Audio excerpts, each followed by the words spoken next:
Alguma vez você parou para pensar em como certo tipo de comparações não nos permitem ser felizes?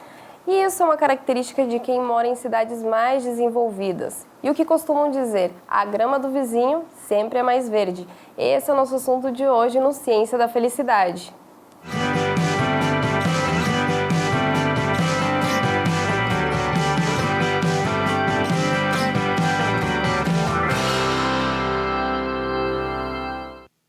Olá, Lucas, boa noite. Boa noite, Gabriela. Você diria que aquela pessoa que sempre se compara com o outro acaba criando uma barreira em si mesma? Muitas vezes o que a gente enxerga quando a pessoa ela se compara com a outra é que ela não conseguiu encontrar o que ela realmente é. A partir do momento que eu encontro o que realmente eu sou, eu começo a valorizar o que eu sou e passo a trabalhar dentro daquilo que é meu autoconhecimento. Eu deixo de me comparar com o outro e eu começo a reconhecer que o outro tem coisas positivas também. Normalmente a comparação é feita de maneira errada. Eu queria ser igual àquela outra pessoa, eu queria ter o que aquela pessoa tem, eu queria poder fazer isso que a outra pessoa está fazendo, né? E a chance de você poder fazer isso que a outra pessoa está fazendo está em você reconhecer quais são as suas habilidades, os seus talentos.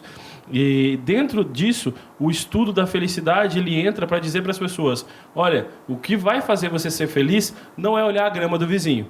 É olhar exatamente o teu jardim e ver as possibilidades de plantas que você tem para colocar ali. E além disso, ver que tem plantas que são trazidas pelos passarinhos, que existem algumas coisas que acontecem na nossa vida que nós temos que ficar felizes com aquilo. Olha, isso aconteceu para mim, isso é realmente importante. Então eu deixo de me comparar com o outro e começo a pensar internamente em quem eu sou. Isso faz a pessoa ficar mais feliz. Então a chave está no autoconhecimento. Exatamente. A chave que a gente tem na felicidade é a questão do autoconhecimento. Por quê? O nosso cérebro ele é comparativo. Isso é natural do ser humano. É natural que eu queira. Digamos que eu moro numa cidade onde todas as pessoas possuem o mesmo carro. É um carro X, da marca X, de tal cor. Até pode ser cor diferente, podem ser cores diferentes. Mas todo mundo só tem esse carro. Você só tem essa possibilidade de compra. Você não vai ver nenhum vizinho invejando o outro falando assim: mas o carro dele é mais bonito. O carro dele é mais isso, o carro dele é mais aquilo. O que você vai ver é que as pessoas elas vão ficar iguais em relação a isso. Agora eu tenho uma mesma cidade, onde eu tenho as pessoas que andam de carroça e eu tenho um cara andando de Ferrari. É natural que as pessoas queiram, elas desejam aquilo. Por quê? Porque isso foi criado dentro da sociedade. Então nós comparamos, nós queremos ter o melhor para si. E aí as propagandas dizem: você merece ter o melhor para você. Você merece. Nem sempre você merece ter o melhor para você. Algumas vezes você está em processo de crescimento e nesse processo de crescimento é importante que você ande primeiro de bicicleta. É importante que você faça isso. Eu conto nas minhas palestras sempre uma história, que eu comecei a andar de bicicleta, depois andei de bis, até um dia que eu pude comprar uma moto. Aí da moto eu passei para o carro, mas o carro era um Jeep. E depois do Jeep, que custava R$4.500, eu fui para o meu primeiro carro. Então eu tive que passar por todo o processo para eu entender a felicidade de ter aquilo que eu tinha naquele momento.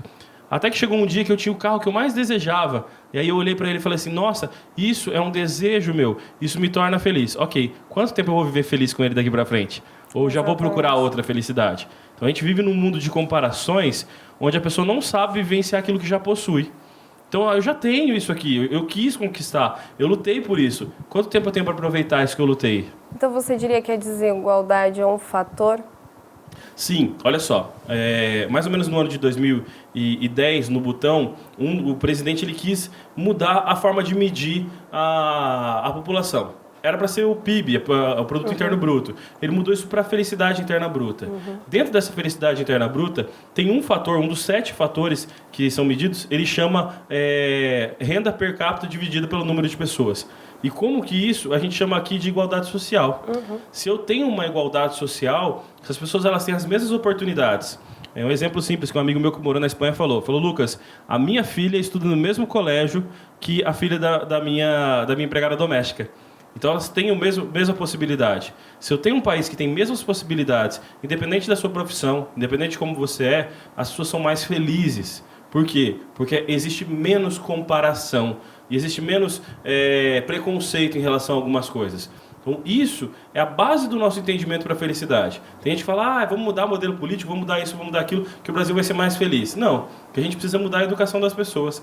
Saber tratar de igual para igual facilita todo o processo. E aí a gente tem fatores determinantes que trazem para o nosso país uma felicidade maior. Pessoas que se tratam iguais. Mesmo que exista essa desigualdade social tão grande no nosso Brasil, as pessoas que se tratam iguais se sentem mais felizes. Essa é a ideia. E o curioso é que essa comparação começa em casa, quando a gente é pequeno, os pais comparando a sua nota com a nota do coleguinha. Exatamente. Esse processo começa em casa, ele é extremamente negativo para uma criança, porque eu deveria reconhecer as habilidades dessa criança. Eu não deveria falar assim, o filho do fulano está fazendo futebol, você tem que fazer também. Às vezes é um desejo do pai, às vezes é um desejo do pai e não da criança. Às vezes a criança tem habilidade em outras coisas. Por isso, estar atento aos desejos das crianças é tão importante, né? E na idade adolescente também acontece. Fulano só tira nota boa, é um filho exemplar, ele ajuda a mãe dele a arrumar a casa, ele é isso, ele é aquilo. Quer dizer, a imagem dele é exemplar. A imagem dele é exemplar. Só que a imagem não revela o que realmente a pessoa é. Porque a gente vê que dentro dessas imagens exemplares, muitas vezes existem problemas. Existem crianças com problemas de comportamento, problemas de se relacionar, né? Eu lembro da minha época de escola, que todo mundo falava, fulano de tal é um anjinho, é um doce de pessoa, tira só notas boas, né? E depois passou um bom tempo, hoje a gente vê que ele tem uma dificuldade muito grande de relacionamento. Por quê? Porque ele era muito mimado e paparicado por aquilo, e as mães comparavam sempre com ele. Ele achava o máximo ser aquela pessoa quietinha, comportada, e daquela maneira que ele era. Se as pessoas tivessem observado, ele falado, isso é a tua qualidade. A tua qualidade é ser assim, ele era feliz com o que ele é. Só que no mundo moderno não. Ele quer ser diferente, ele quer ser falador, hoje ele quer ser extrovertido. E a sua habilidade tem que ser quem você é. Fazer as coisas do seu jeito. Muitas vezes a pessoa, mas é errado. Lucas, é errado que você vá dar entrevista e você fale sobre a sua família. Se alguém me falar isso um dia, eu vou falar assim, a entrevista é sobre o que eu sei, não é? Então, se eu sei coisas da minha família, eu posso usar isso como exemplo. O que é certo e errado é muito difícil da gente poder colocar um ponto em cima disso, né? O que é a verdade, o que é a mentira, isso é filosofia. E a partir desse momento, a gente precisa saber o que eu estou colaborando com aquilo que eu estou fazendo. E o que eu tenho de habilidades que eu posso utilizar. E não ficar olhando para o outro. O outro faz melhor isso, o outro faz melhor aquilo. Não, porque eu faço bem. E algo que dificulta a gente encontrar essa felicidade são as redes sociais, né? Que tudo é lindo, maravilhoso, a vida cor-de-rosa, mas por trás... Exatamente. E é esse processo comparativo. Eu quero ter o que o outro tem, eu quero estar onde o outro está, eu quero fazer o que o outro está fazendo. Né? Por trás disso que o outro está fazendo, muitas vezes existe um sacrifício que foi feito ou um crescimento que houve para que aquilo acontecesse. Uma vez eu conversei com um outro palestrante e falei para ele assim, nossa, eu fiquei muito feliz de ver tua palestra, você é um cara incrível, eu quero ser como você. Ele falou, Lucas, eu vi uma palestra sua e você é incrível do jeito que você é. Aí aquilo me fez pensar muito. Falei, será que então eu quero ser como eu sou? Não é essa a chave para ser feliz? Eu deixar de querer ser como o outro é? E eu querer ser como eu sou? A partir do momento que eu comecei a pensar assim, eu comecei a ter muito mais palestras para entregar e muito mais trabalho para fazer. Porque a partir do momento que eu entendi que eu queria ser como eu era, eu comecei a potencializar aquilo que eu já tinha de habilidade.